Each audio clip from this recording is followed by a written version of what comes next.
ബൃന്ദയുടെ first എപ്പിസോഡിന്റെ second പാർട്ടിലേക്ക് പോകാം. കഴിഞ്ഞ പാർട്ടിൽ ഒരു പുഴക്കരയിൽ ഒരു മൃതദേഹം അടിഞ്ഞിരിക്കുന്നത് കാണിക്കുന്നു.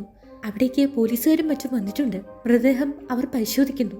ഡ്രെയിനേജിൽ ഉണ്ടായിരുന്ന എലിയും മറ്റും കടിച്ചതുകൊണ്ട് എന്താണ് സംഭവിച്ചതെന്ന് പറയാൻ പറ്റില്ല എന്ന് ഫോറൻസിക്കുകാർ പറയുന്നു. പക്ഷേ അതൊരു സൂയിസൈഡാക്കി മാറ്റാനാണ് CI ശ്രമിക്കുന്നത്. എത്രയും പെട്ടെന്ന് ഇത് ക്ലോസ് ചെയ്യണം.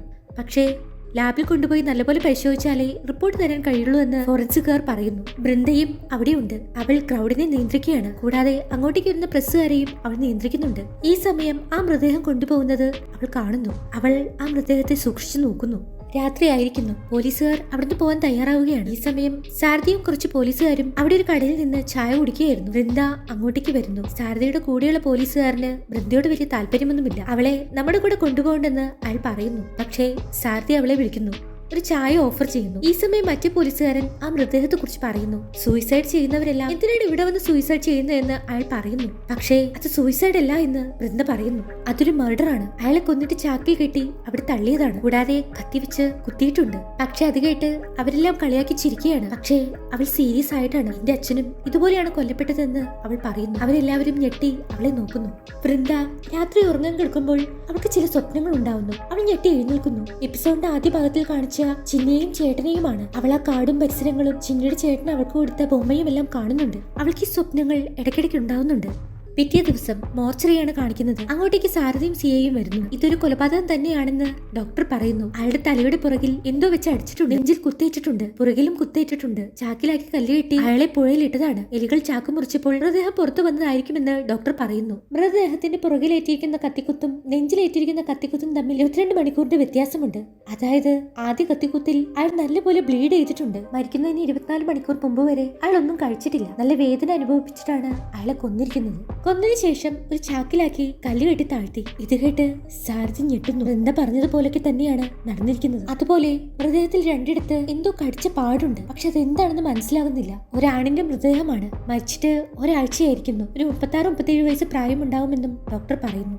എന്തായാലും ഇനി ഇതാരാണെന്ന് കണ്ടുപിടിക്കണം. പക്ഷെ ഇത്രയും വിവരം വെച്ച് ഇതാരാണെന്ന് മനസ്സിലാക്കാൻ പ്രയാസമാണ്. സാരഥിയും പോലീസുകാരും സ്റ്റേഷനിൽ റിപ്പോർട്ടായിട്ടുള്ള മിസ്സിംഗ് കേസുകൾ എടുത്ത് പരിശോധിക്കുന്നു. സാരഥി വൃന്ദയെ പോയി കാണുന്നു. വൃന്ദ പറഞ്ഞതുപോലെ ആരോ അയാളെ കൊന്ന് പുഴയിൽ കെട്ടിത്താഴ്ത്തിയതാണെന്ന് സാരഥി അവളോട് പറയുന്നു. ഞങ്ങൾ കഴിഞ്ഞ ഒരു വർഷത്തെ മിസ്സിംഗ് കേസുകൾ പരിശോധിക്കുകയാണ്. വൃന്ദയെ അതിൽ വന്ന് ജോയിൻ ചെയ്യാൻ അവൻ ആവശ്യപ്പെടുന്നു. അവൾ അത് സമ്മതിക്കുന്നു. ആ മറ്റേ പോലീസുകാരന് അത് ഇഷ്ടപ്പെടുന്നില്ലെങ്കിലും അവൾ അത് നോക്കട്ടെ എന്ന് സാരഥി ആ പോലീസുകാരനോട് പറയുന്നു. രാത്രിയായി. താൻ ആ പോസ്റ്റ്മോർട്ടം റിപ്പോർട്ട് വീട്ടിലേക്ക് കൊണ്ടുപോകട്ടെ എന്ന് വൃന്ദ സാരഥിയോട് ചോദിക്കുന്നു. കൊണ്ടുപോയിക്കോളാൻ അവൻ പറയുന്നു. അവളത് വീട്ടിൽ കൊണ്ടുവന്ന് വിശദമായി പരിശോധിക്കുന്നു. അതിലവൾ കുറെ കാര്യങ്ങൾ നോട്ട് ചെയ്യുന്നു. പിറ്റേ ദിവസം അവൾ സ്റ്റേഷനിലെത്തി സാരഥിയെ അന്വേഷിക്കുന്നു. സാരഥിയെ കണ്ട് അവൾ തന്റെ ഫൈൻഡിങ്സ് പറയുന്നു. റെയിൽവേസിലോ കോൾ മൈൻസിലോ ജോലി ചെയ്തിട്ടുള്ള ആൾക്കാരുടെ മിസ്സിംഗ് കേസുകൾ മാത്രം നോക്കിയാൽ മതിയെന്ന് അവൾ പറയുന്നു. ആ മൃതദേഹം കെട്ടിയിട്ടിരുന്ന ചാക്കിൽ നിന്ന് കോളിന്റെയും മറ്റും അവശിഷ്ടമുണ്ട്. കൂടാതെ അയാളുടെ കയ്യിലും കാലിലും ചെറിയ ചെറിയ മുറിവുകളുണ്ട്. അത് റെയിൽവേസിലും കോൾ മൈൻസിലും എല്ലാം ജോലി ചെയ്യുന്നവർക്കാണ് സാധാരണയായി ഉണ്ടാകാറ്. അവളുടെ ഫൈൻഡിങ്സ് കേട്ട് സാരഥിക്ക് ആശ്ചര്യമാവുന്നു. ഇത് പ്രകാരം കുറച്ച് മിസ്സിംഗ് കേസുകൾ കണ്ടുപിടിക്കുന്നു. ആ മിസ്സിംഗ് കേസുകളുടെ എല്ലാം ഫാമിലി മെമ്പേഴ്സിനെ മോർച്ചറിയിലേക്ക് അവർ വിളിച്ചു വരുത്തുന്നു. ആ മൃതദേഹം അവരിൽ ആരെങ്കിലും തിരിച്ചറിയുമായിരിക്കും.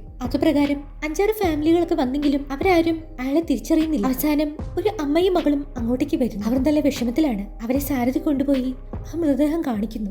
ആ മൃതദേഹം കണ്ടതും അവർ എല്ലാവരും കരയുന്നു.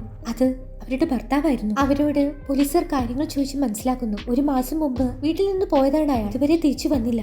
അങ്ങോട്ടേക്ക് ആ CI വരുന്നു. അയാൾ ഈ കേസ് ക്ലോസ് ചെയ്യാനാണ് അവരോട് പറയുന്നത്. തെളിവുകളൊന്നും തന്നെ ഇല്ല. മരിച്ചയാളുടെ ഭാര്യയ്ക്ക് ആരെയും സംശയവുമില്ല. എങ്കിൽ പിന്നെ ഈ കേസ് ഒന്ന് ക്ലോസ് ചെയ്യാൻ അയാൾ ആവശ്യപ്പെടുന്നു. അയാൾക്ക് എങ്ങനെയും ഇതൊന്ന് തീർത്താൽ മതി. പക്ഷെ ബൃന്ദയ്ക്ക് ഇത് കേട്ടിട്ട് നല്ല ദേഷ്യം വരുന്നുണ്ട്. അവൾ ആ അമ്മയുടെയും മകളുടെയും നിസ്സഹായാവസ്ഥ അവിടെ നിന്ന് നോക്കുന്നു. അവൾ എന്തോ മനസ്സിൽ തീരുമാനിച്ചുറയ്ക്കുന്നു. സ്റ്റേഷനിൽ നിന്ന് വസ്ത്രങ്ങളെല്ലാം മാറി അവളൊരു മാപ്പും എടുത്ത് എങ്ങോട്ടേക്ക് പോവുകയാണ്. സ്റ്റേഷനിൽ നിന്ന് അവൾ വണ്ടിയും എടുത്തിട്ടുണ്ട്. അവൾ നേരെ ചെന്നത് ആ ബോഡി കിട്ടിയ സ്ഥലത്തേക്കാണ്. പക്ഷേ അത് എവിടുന്നായിരിക്കും വന്നത്? അവളത് ഒഴുകി വരാൻ ചാൻസ് ഉള്ള സ്ഥലം മാപ്പിൽ നോക്കുന്നു. അങ്ങനെ ഒരു സ്ഥലം കണ്ടുപിടിച്ച് അവൾ അങ്ങോട്ടേക്ക് ചെല്ലുന്നു. അങ്ങനെ അവൾ പല സ്ഥലങ്ങളും പോയി പരിശോധിക്കുന്നു. അവളുടെ കയ്യിൽ ഒരു ടോർച്ചുമുണ്ട്. അവസാനം അവൾ ഒരു സ്ഥലത്തെത്തുന്നു. അവിടെയെല്ലാം അവൾ ടോർച്ചടിച്ച് നോക്കുകയാണ്. പെട്ടെന്ന് അവളുടെ കണ്ണിൽ ഒരു തൂവൽ പെടുന്നു. അതിന് അസാമാന്യ വലിപ്പമുണ്ട്. അവൾ അത് ആ ടോർച്ചിന്റെ വെളിച്ചത്തിൽ നോക്കുന്നു. അവൾ അതിന്റെ ഫോട്ടോ എടുത്ത് സെർച്ച് ചെയ്ത് നോക്കുന്നു. ആ തൂവലിൽ നിന്ന് ആ പക്ഷി ഏതാണെന്ന് അതിൽ കാണിക്കുന്നു. പക്ഷെ അത് മാത്രമല്ല, ആ പക്ഷി കൊത്തിയാലുള്ള മുറിവുകളും അതിൽ കാണിക്കുന്നുണ്ട്. അത് ആ മൃതദേഹത്തിൽ ഉണ്ടായിരുന്ന അതേ ബൈറ്റ് മാർക്ക് പോലെയുണ്ട്. അവൾക്ക് കാര്യങ്ങൾ മനസ്സിലാവുന്നു. അപ്പോൾ ഇവിടെയായിരിക്കും ആ മൃതദേഹം പുഴയിലേക്ക് ഇട്ടിട്ടുണ്ടാവുക. ഈ സമയം ഒരു ഉത്സവത്തിന്റെ ഘോഷയാത്ര കാണിക്കുന്നു. അതിനിടയിൽ ഒരു മനുഷ്യൻ ആ ഘോഷയാത്രയുടെ ഒപ്പം വല്ലാതെ തുള്ളി കളിക്കുന്നുണ്ട്. അയാൾ അത് വല്ലാതെ ആസ്വദിക്കുന്നുണ്ട്. അയാളുടെ കയ്യിൽ എന്തൊരു കവറുണ്ട്. കുറച്ചു കഴിഞ്ഞ് അയാൾ ഇങ്ങോട്ടേക്ക് പോകുന്നത് കാണിക്കുന്നു. ഒരു ഇടുങ്ങിയ ഇടനാഴികളെല്ലാം ഉള്ള ഒരു സ്ഥലത്തൂടെ അയാൾ തന്റെ കയ്യിലുള്ള ഫോണിൽ നിന്നുള്ള വെളിച്ചത്തിൽ നടക്കുന്നു. അയാൾ ഇവിടെയാണ് താമസമെന്ന് തോന്നുന്നു. അയാൾ ആരോട് സംസാരിക്കുന്നുണ്ട്. എന്തോ ഭക്ഷണം അയാൾ ഉണ്ടാക്കുന്നു. നീ എന്താ ഉറങ്ങാത്തതെന്നൊക്കെ അയാൾ ചോദിക്കുന്നുണ്ട്.